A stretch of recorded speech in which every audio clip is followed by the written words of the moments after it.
Hello friends, आज हम लेके आए हैं ऑफेंसेस अगेंस्ट प्रॉपर्टी। इसमें हम लेके आए हैं थेफ्ट, जो कवर होता है अंडर सेक्शन 378 से लेके 382 के अंदर। Okay, so let's start it. Section 378 theft में डील करता है। थेफ्ट का सिंपल मतलब होता है चोरी।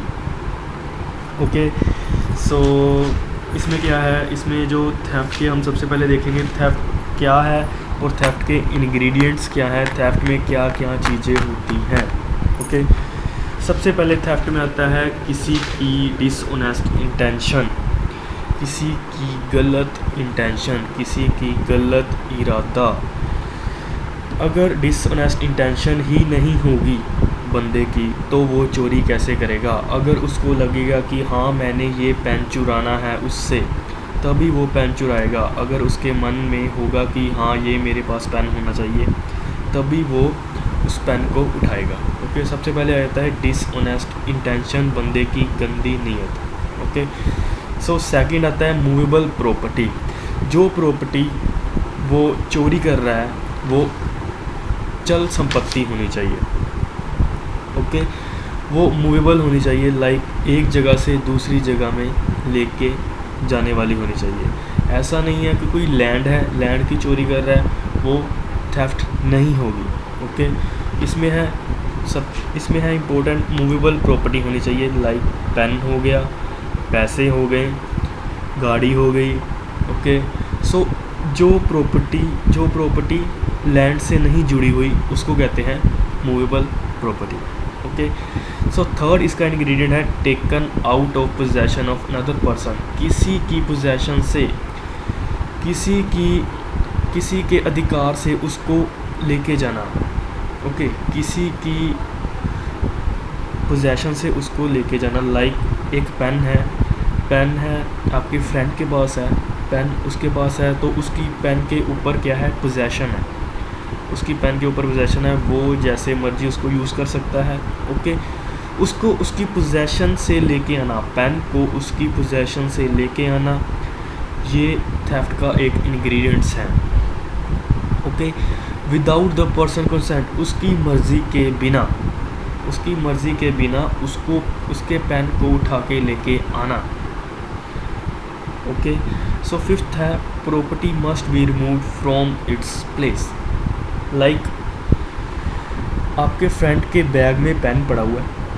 ओके, सो आपकी सबसे पहले हम देखेंगे डिसऑनेस्ट इंटेंशन क्या है।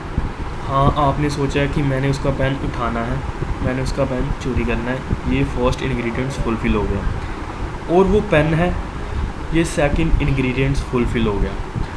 और उसको उसकी पोजेशन से लेके आना है, मैंने अपनी पोजेशन में लेके आना है, अपने इस्तेमाल में लेके आना है, इसीलिए तीसरा इंग्रेडिएंट्स भी फुलफ़िल हो गया। और फोर्थ मैं उसको बिना बताए उसका पेन उठा रहा हूँ उसके बैग में से, ये फोर्थ इंग्रेडिएंट्स फुलफ़िल हो गया। और फिफ्थ है कि उसके बैग में से पेन गायब होना, उसकी बैग में से पेन जहाँ पर उसने वो चीज़ प्लेस की है, रखी है, वहाँ से वो चीज़ हट जाना, ये भी एक इंग्रेडिएंट्स है थेफ्ट का। ओके, सो अब हम इसको समझते हैं एक इलस्ट्रेशन से। Okay, A cut down a tree on Z grounds. A ने क्या किया, ट्री काटा जेड की ग्राउंड में। Okay, with the dishonest intention to taking the tree out of the Z possession. ऐसे इरादे से कि उसको लेके जाना है मैंने, उसने जेड की प्रॉपर्टी में से ट्री काट दिया। Without the Z consent, Z की मर्जी के बिना। Here as soon as A has sever the tree in order to such taking he has committed theft. अगर वो लेके चला गया तो वो चोरी मानी जाएगी, क्योंकि उसमें ये पांचों इंग्रेडिएंट्स फुलफ़िल हो गए हैं। जिसमें ये पांचों इंग्रेडिएंट्स फुलफ़िल हो गए वो चोरी बन जाएगी। ओके फ्रेंड्स, सो अगर आपको इसको अच्छे से करना है और डीपली करना है तो आप आईपीसी की बुक, मैं आपको आईपीसी की बुक रिकमेंड करता हूँ, जो है प्रोफेसर एस एन मिश्रा की। आप ये बुक ले लीजिए, इसमें आपको सब कुछ आसानी से मिल जाएगा। आपको इसमें इलस्ट्रेशन भी बहुत मिलेंगी, एग्जांपल मिल जाएंगी, जिसको आपने समझने में आसानी मिलेगी। ओके, सो आगे करते हैं, taking need not be permanent. अब ये भी नहीं है कि अगर कोई चीज़ आप उसकी मर्ज़ी के, अगर कोई चीज़ आप उसकी पोजेसन से लेके आ रहे हो, ये नहीं है कि आप उसकी परमानेंट रखें तभी चोरी कहेगी, तभी चोरी माना जाएगा। ऐसा भी है कि अगर कोई आप उसका पेन लेते हो उसकी मर्ज़ी के बिना अपने काम करने के लिए और सोचते हो फिर मैं वहीं पे रख दूंगा वापस पेन उसके बैग में, फिर से मैं डाल दूंगा, मैं अपना काम कर लूँ, फिर से मैं उसके बैग में डाल दूंगा, लेकिन तब भी ये चोरी ही रहेगी क्योंकि उसकी मर्ज़ी के बिना आप उसके बैग में से पेन निकाला है। अगर आप उसकी मर्ज़ी से पेन लेते तो वो चोरी नहीं होती। ओके गाइस, सो आगे है कि इलेक्ट्रिसिटी का एग्जांपल है। ओके,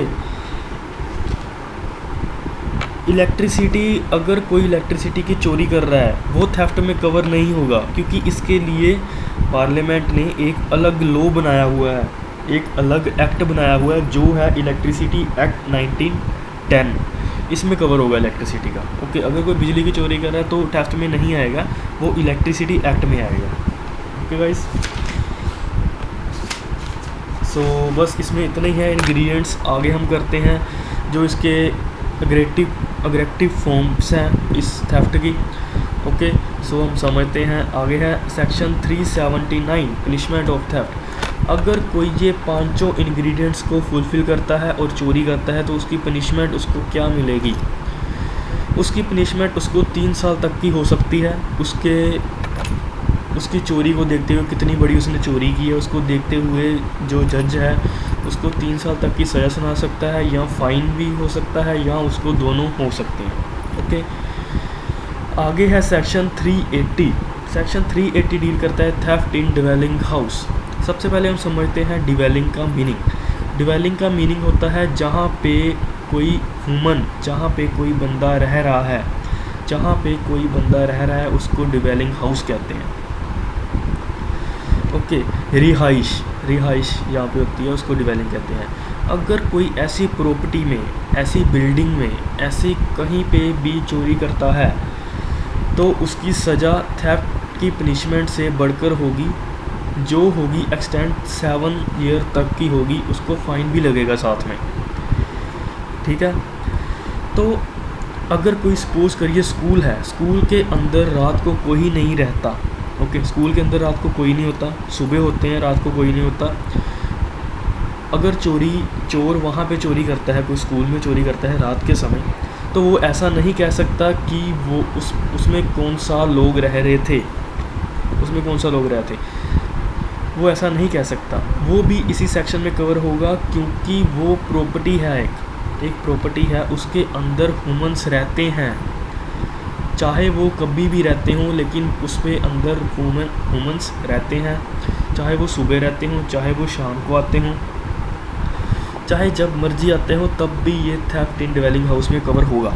ओके, सो आगे है सेक्शन 381 थेफ्ट बाय क्लर्क और servant of property in possession of master.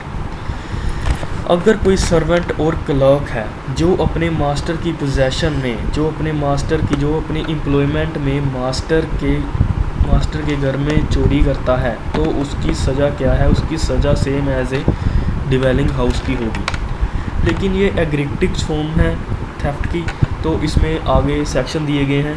Okay, so last section है थेफ्ट का 382 में क्या कहा गया है? Theft after preparation made for causing hurt और रिस्ट्रेन। चोरी करना ऐसी प्रिपरेशन से चोरी करना कि किसी को हर्ट हो, किसी को रोक सकें, किसी को मार सकें।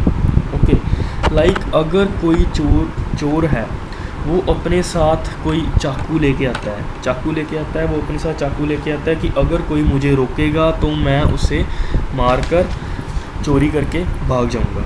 ओके, ये होगी उसकी प्रिपरेशन कि हाँ, उसका ये इरादा भी है कि अगर किसी ने रोका मुझे तो मैं उसको हर्ट करूँगा ही करूँगा। अगर कोई ऐसा करता है तो वो ऑफेंस सेक्शन 382 में चला जाएगा। अगर कोई चोर पिस्टल लेके आता है, लाइक फॉर एग्ज़ाम्पल अगर कोई चोर है वो गन लेके आता है साथ में, तो उसको ये डर है कि अगर कोई उसको रोकेगा तो मुझे गन चलानी पड़ेगी, उसको ये भी पता है कि गन चलाने से वो बंदे की मौत भी हो सकती है, उसको ये भी पता है, तब भी वो गन लेके आता है। एक तो वो चोरी कर रहा है, दूसरा वो गन लेके आता है, अगर कोई रोकेगा उसको मार दूंगा, उसको रोक दूंगा ऐसे। तो ये जो चोर होगा वो 382 में कवर होगा। Okay, I hope guys you will understand. Okay, so आगे हम करेंगे, ये थेफ्ट हो गया, एक्सटॉर्शन करेंगे, रोबरी करेंगे, डकैती करेंगे, ये सारे ऑफेंसेस हम कवर करेंगे और लास्ट में इसका हम डिफरेंस भी करेंगे, क्या होता है डिफरेंस। सो अगर कोई आपको थेफ्ट के रिलेटिंग कोई क्वेश्चन है, so please go to the comment box and question us, I will definitely answer your question. Thanks for watching the video, I hope you understand it, thanks for watching.